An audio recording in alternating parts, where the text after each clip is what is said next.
Welcome back. Let's talk about early turns now. We're kind of continuing this threat assessment series that I guess we're doing here. So, first question that we have on our list, which hopefully we all give really interesting and differing answers on, is: do you tap out to develop? And I guess I'll talk first, since my list is a little bit unique compared to most of it in this sense. On turn one, a lot of the time, I'm not going to have anything to do. Oh, we got a little Discord glitch here. Mm-hmm. Yeah. On turn one, a lot of the time, I'm not going to have anything to do unless I have a fish or an Esper, which obviously you're just going to slam those if you have them in your hand. Or pretty a much cage. Or a cage, yeah. Cage is a good example, and there's certain situations where I would sandbag that, even if I didn't have anything else to do. But if I'm like going into against Winota, like I'm just gonna slam it every time, like probably over the other pieces as well. Especially if the other two players in the pod probably aren't going to be doing anything that easily stops that, or are just playing decks where I know they're going to be prioritizing their development over the ability to interact with the Winota if they jeweled Lotus it out turn one. And then on turn two, for me, like, if I don't have a turn two play, something is drastically wrong. I will, in any pod where it's relevant, I would generally slam a Cursed Totem. That would probably be the thing that, if it's relevant, I'm looking to resolve the most. And then most of the other stuff that I have in the 2 slot is going to be flash, like Archivist, Fairy Mastermind, or there's other stacks pieces at 2. Yeah, Bowmasters. There's other stacks pieces that I'm probably always going to sandbag. I'm still one of the weirdos that plays Aethersworn Canonist, but generally that's not going to come down in the blind, especially on turn 2, just because the decks that's good against stopping, giving them the opportunity to kill it earlier, you know, there's a risk-reward situation for that one, but all of that is to say that usually if I have a good thing to do on 2, even if I also have interaction in hand, unless I expect a must-kill threat to resolve, I'm pretty much always going to slam out my sorcery speed 2-drop. What I like to think about is where I'm sitting and what is the threat that I have assessed already. Like if I'm scared of something, I try to, especially here lately, I've been trying to test my patience and like really find the opportune time to go for anything, whether it be even like tapping out for a Rhystic Study, or so like I might even wait a turn for that, so I at least have a little bit of interaction up, because there is a Boogeyman deck at the table that it can just go off at any second. I really need to leave up some mana for a pinpoint interaction. But then there's times where I will assess my hand and think it's more of like in my position on the table that it is more opportune for me to tap out and set up my board so I can get say Tivit down as fast as possible, or have enough mana for an ad nauseam like a turn 2 or a turn 3, and just not care about what my opponents are doing because I'm trying to race to my spot. And then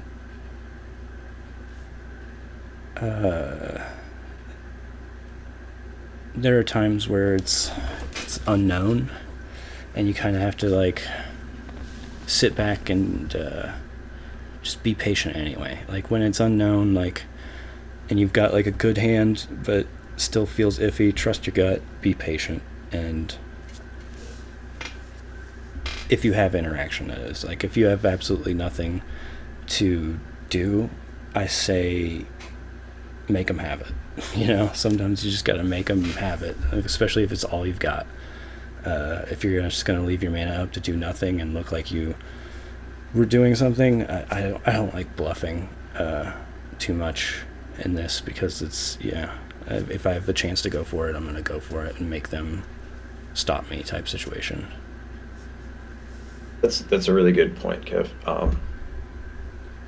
Where 60 card threat assessment and 4-player CDH threat assessment differ in that is that oftentimes, right, in 60 card,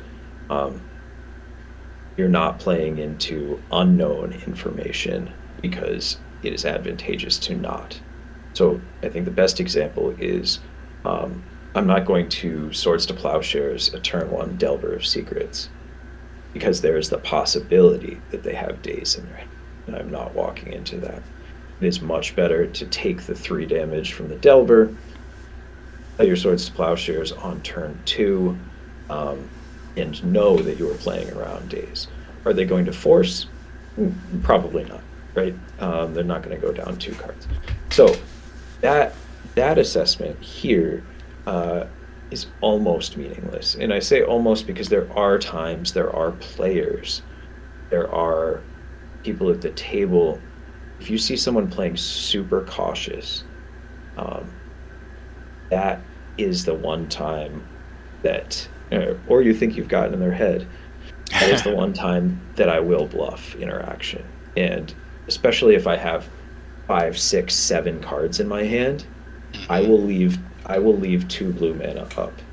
And knowing the density of interaction in my deck, a good player would not try to jam an unprotected win into that. That is something that you would not do. And so sometimes you get those percentage points. But as a general rule, not developing on turn 1 or 2 to represent, dispel or fluster, isn't the thing to do. People jam in this format. People jam.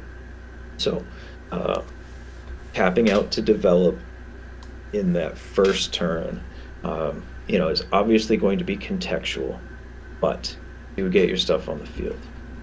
Where this differs is if you're in a pod where you are in a play order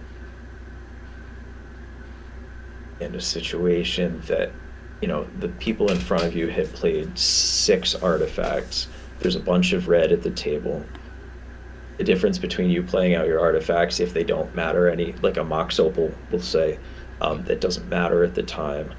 It is good to play that out because the difference between your opponent making 6 treasures and 8 treasures really isn't the end of the world, and you don't want to jam it into a fish or a Rhystic later and draw your opponent's cards. Or lose it to a wheel or a windfall or something. Like that's like another thing I'm trying to think of with those. It's like, do I hold on to them even though I have nothing to do with them, or do I play them out anyway to whatever? But like you said, we haven't been seeing a lot of rule of law where it's you gotta be putting something down to every turn to assess. Absolutely. And so there is something to be said about not getting a dockside like above 2 mana if you don't have to. So there's some pods in which I am fine so there's some hands where you're like, okay, my mid game is really strong if I don't lose to something explosive here. Something explosive in this format generally includes Dockside Extortionist. Yeah. That's the truth.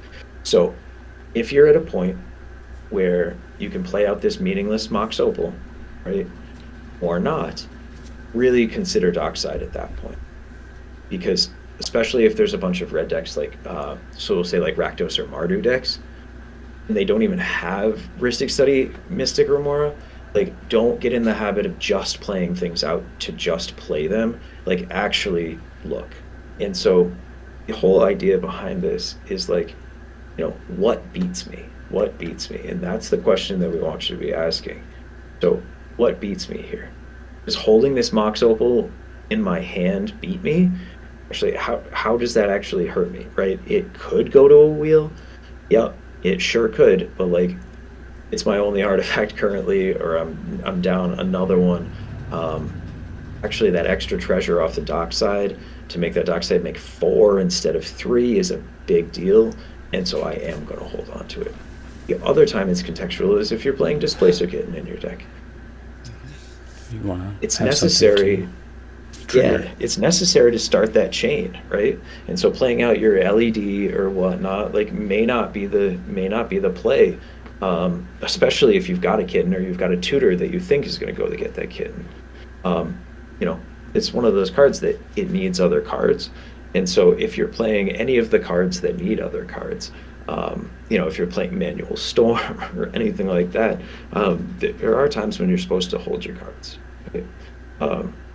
So all we're saying is think about it. And if there's a threat at the table, especially if it's turn 2, tapping out turn 2 is way different than tapping out turn 1. Tapping out turn 2 to someone who has developed,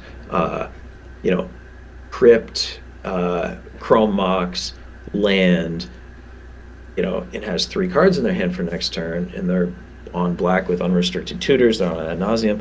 Like, tapping out to play that signet into the alt, right, to have colorless mana or whatnot, to have an explosive next turn. That 1 mana that you're saving on playing the vault to, like, maybe not die is a big deal. Yeah, for sure. Also, definitely relevant to mention for Kitten, because I have personally won off of being able to begin a Kitten chain with a Mox Diamond that I had no land to discard to. So, not exactly the same example as sandbagging an early mobile, but it is something to think about, just especially if it's useless in the instance where you're trying to cast it. It's good to be aware of what the card can do at every point in your expected game that you're going to play. And evaluate what's the risk of, not playing it now versus the reward of playing it later, or vice versa, depending on the pod. And I definitely sympathize with that, because I go back and forth, especially in Tivit, you can't avoid it, between, like, am I going to play around a possible Mystic Aristic coming out, or am I just going to accept that I have to feed the dockside that could come down a little bit here? All good things to think about, and this is also a good time to mention being aware of, with a dockside, what a given deck needs to kind of go off with it in general. Some are fixed, like if it's in a deck with a meal where they're trying to loop it, like knowing the numbers that they need to hit in relation to what you are trying to do, and especially a meal, Teamer Sabertooth, whether it's Baron, which not seeing a lot of him anymore because of Bowmasters just eliminating that so fast. A good heuristic for that is that a dockside under 4 really can't go infinite outside without a of training a ground cost reducer. A cost reducer or a Zerta or whatnot. Mm-hmm. So there are some safe points. Unless it's a meal, it takes 5 with a lot of other things. Teamer Sabertooth. With Vimage, it takes 7. Or it needs more than 7. Vimage. So being aware of what can happen off of a dockside is a big part of surviving turn 1 and 2. Mm-hmm. Which can bring us into our next point with, how would you guys decide, who is the threat at a certain point in the game? What position, how much position has to deal with it, or their board state, or their possibilities? There's plenty of things that can determine that. This is one that I'm super interested to talk about, but it's also hard to talk about generically. It's hard to have a blanket statement and talk whatever. So what are the covers it all? It's very what are the situational. Sorry, Kev. You're fine. I was going to say, what are the factors then that you're looking at for who is the threat? What are you considering? I mean, the most obvious one that's going to be most generically applicable is obviously going to be cards in hand, and then also mana. Mana as well. If they're choked most on resources. That's a better way to put it. Because there's certainly decks where if you have sufficient mana, you don't necessarily need even Tivit is a good example. If I have nothing but Tivit's out and I top deck Civ, I'm It's just good chance I'm going to win. Yeah. But Yeah, and being aware of past tutors, especially if the play pattern, like if they did a vamp tutor, and then on their turn they either didn't do anything or they cast something that it was extremely unlikely that they tutored for. Like they just developed mana and it wasn't from a crypt or something, which would usually be the only mana you're getting with an unrestricted tutor. Understanding, especially if it's, blue-black X deck, they are very likely to have half of Thoracle in their hand now. And, percentage points towards them having both if they did the tutor into that, especially if there's no other combos in the deck. So for me, I think the thing that I notice most about myself is just trying to read play patterns, especially because my games, because of my deck, tend to go long. So it's very advantageous to understand how a person's playing turn to turn. Like if they were going really fast and then a Drannith came out and they didn't do anything, that is something to be aware of. That probably means they were either going for breach or they needed their commander for a combo. I guess those are some of the things that I'm actively looking for as I figure out who's the baddie, Yep.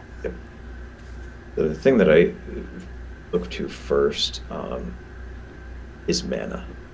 Mana is the one that I look at first and foremost. If someone plays land pass, land signet pass, right? So on turn 2, they have 3 mana. I'm not even thinking about that player other than as an ally to help stop something, right? Because they kept the hand. And so if it was a slow hand with slow mana development, they kept it for some reason. Either they have a combo in hand or they have, tutors in interaction. And so what I'm looking at is I'm looking at the player that played Crypt into their commander on turn 1. And that's where I'm focused.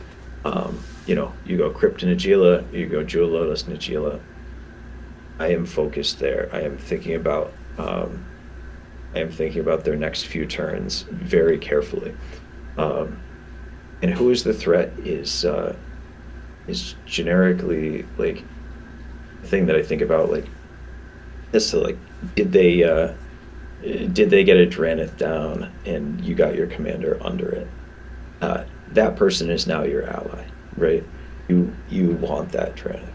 It is actively stopping the other players from developing, and so your focus, unless that person also landed a value engine, is launching ahead.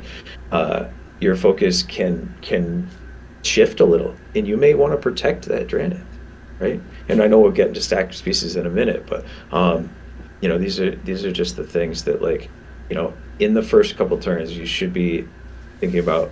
Okay, in the pre-games, I thought this deck might be scary. They're not scary right now, and I need to shift my focus.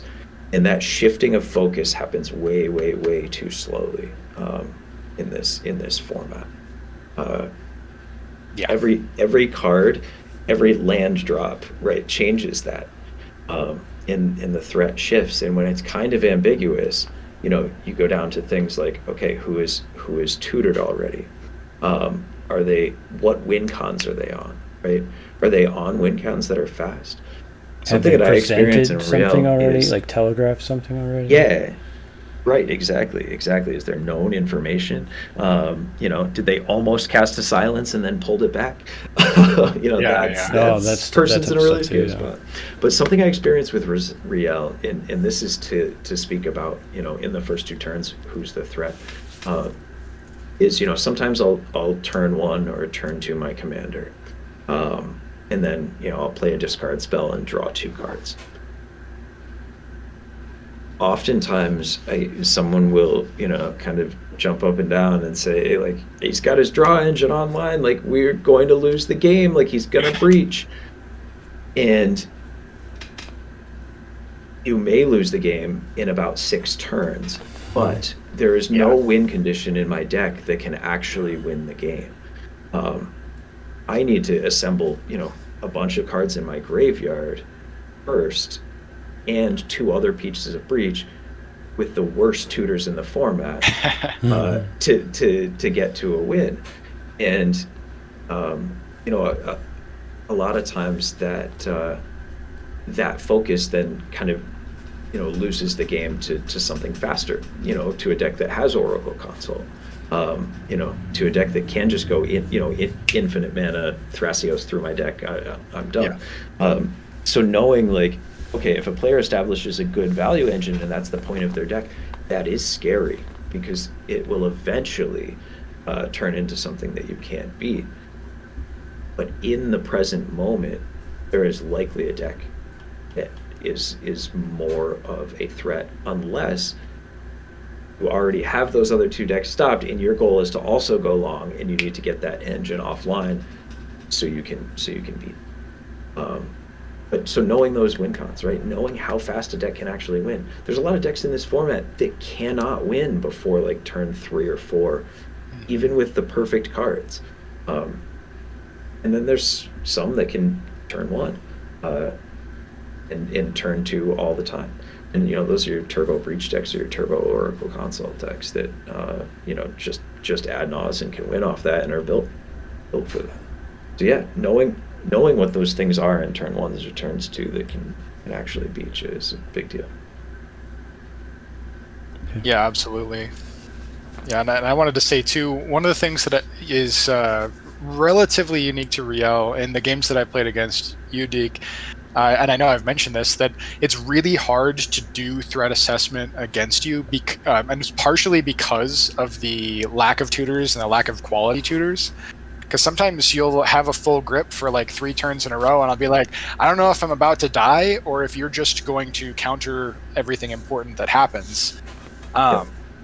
Which, especially when it is a more unique deck, kind of feeds into one of the problems that prompted this podcast of people removing or interacting with things at inopportune times because they perceive them to be a threat, but in that moment they're not really threatening them, or it's more advantageous for them to let it threaten the other players.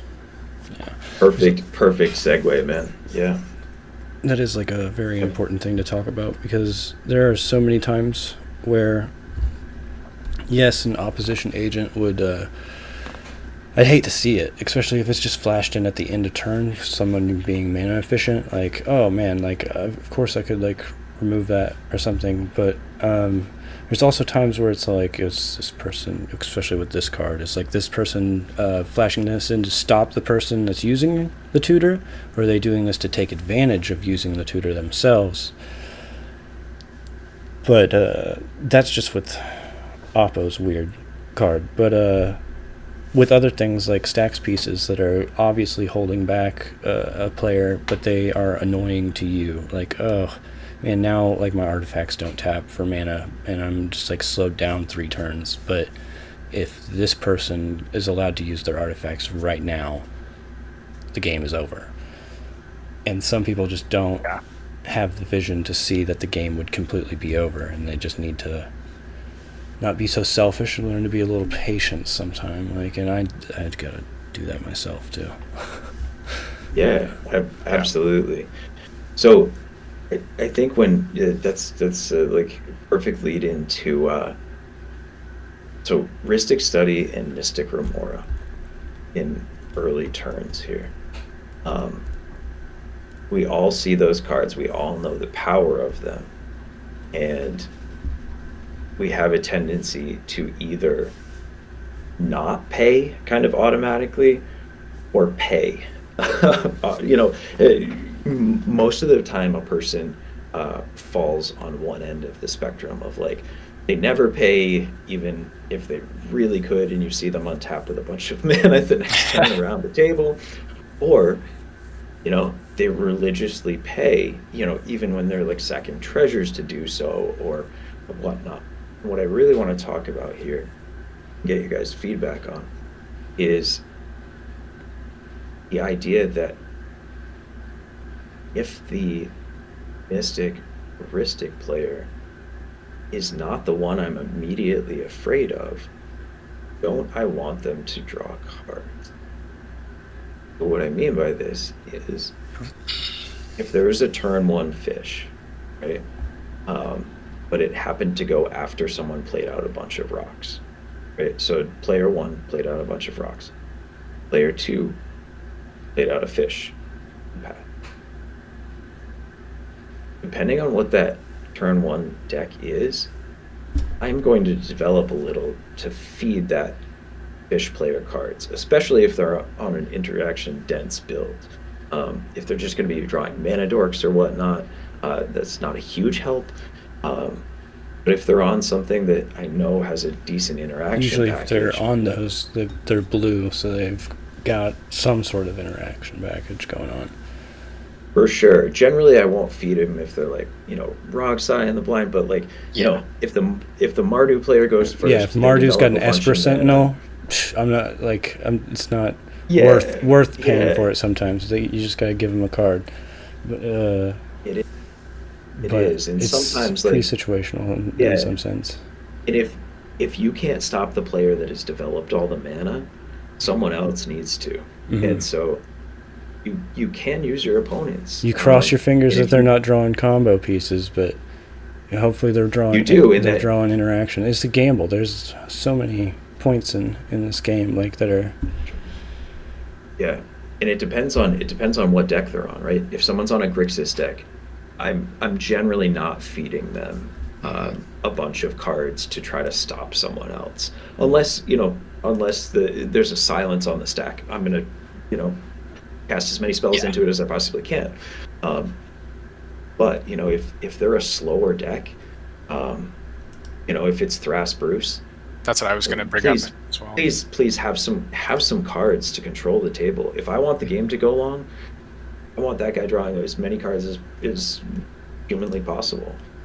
If I'm not the one that's in the lead, right? And that's the thing. If you are in the lead, you want no one to feed the fish. You want to convince the table not to feed this fish, and that we're gonna die if they draw a bunch of cards. if you're in first and you think you can win first, then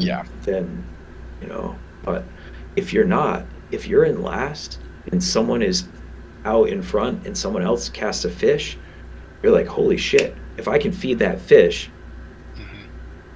dude gets a bunch of resources and can fight the guy that's in first, and then you actually have a chance in that game when you wouldn't have had a chance, otherwise. Yeah, one play pattern that I have run into is real similar to what you were saying, where turn one, seat one, player drops some rocks, second player casts a fish, and the third player is often on a deck that I know that I can hose at any moment.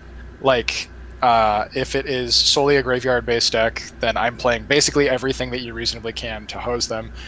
And that also usually means, in those cases, that third player is probably not going to provide meaningful interaction for an explosive turn from the turn one, seat one, going into turn two player. So I definitely feed the fish in that case. Like if I have a land, crypt, signet, whatever, like I'm gonna go for it, especially if the fish player had mulliganed, especially down to 4 or 5. I want them to have something, especially if I don't have, I guess we're talking about interaction turn 2. At that point, you're probably talking about forces in my deck, unless a Flusterstorm's good into what they're doing. Also, a daily reminder to play Dress Down if you're playing blue. Okay, how about when to counter the fish if you have interaction for the fish or the Ristic? Is it worth it to actually counter it when it's worth it to let it resolve? So I have the same thought process for feeding and resolving. If I know I can't stop the win, and player 1 is threatening, right? And player 2 or 3 casts a Mystic or a Ristic, that's a stacks piece that the first player is going to have to try to win through. I'm happy to see that go. I see all the time people misstepping fish from the person that isn't in first, and they're in way behind, and they're going to use a misstep to stop another player from developing, when they want as many cards drawn except by player one as humanly possible. So do not misstep that. Save that misstep for the consult that might come from player one here, and hope you can get back into the game. Yeah. Just another point to think about. I think too, one thing on specifically the topic of Mystic and Ristic is being aware of how well both like you and your play style, but also your objective deck list plays into trying to wait a fish out, if you believe that is relevant to the situation, and or to play around a Ristic. Like as an example, the only time that my build of Tivit super duper cares about like my own risk of feeding a Ristic egregiously is if I'm trying to do the kitten line with Teferi. Any other time, I'm generally able to either pay Ristic or justify to myself only feeding it maybe once per cycle, depending on what's going on. But there are decks where even if you're not a turbo deck, you still might be casting enough spells that Ristic is definitely a win condition, pod dependent, but when you were talking about allowing the Ristic to resolve, sometimes that's harder for me to mentally justify just because it never goes away. Not on its own, at least. It is definitely correct in some situations, but I guess that's one thing that I need to flesh out more in my brain of like when I'm going to allow this to stay, especially related to what's in my hand and what the pod is. For sure. Yeah. I will often blast a Mystic or a Ristic on the stack. If I draw a blast and a Ristic is in play, I will likely remove it. And that is because if my deck survives through turn 4, the thing that I lose to is the table feeding someone else in a Mystic or Ristic, and so my critical mass doesn't match up. When you're down resources, you're down. Yeah. So when I'm trying to turn the corner, I generally can't do so if there's a Mystic or a Ristic that's really being fed. Speaking of turning the corner, this would be a good time to stop and get ready for the mid game, because we are at 32 minutes.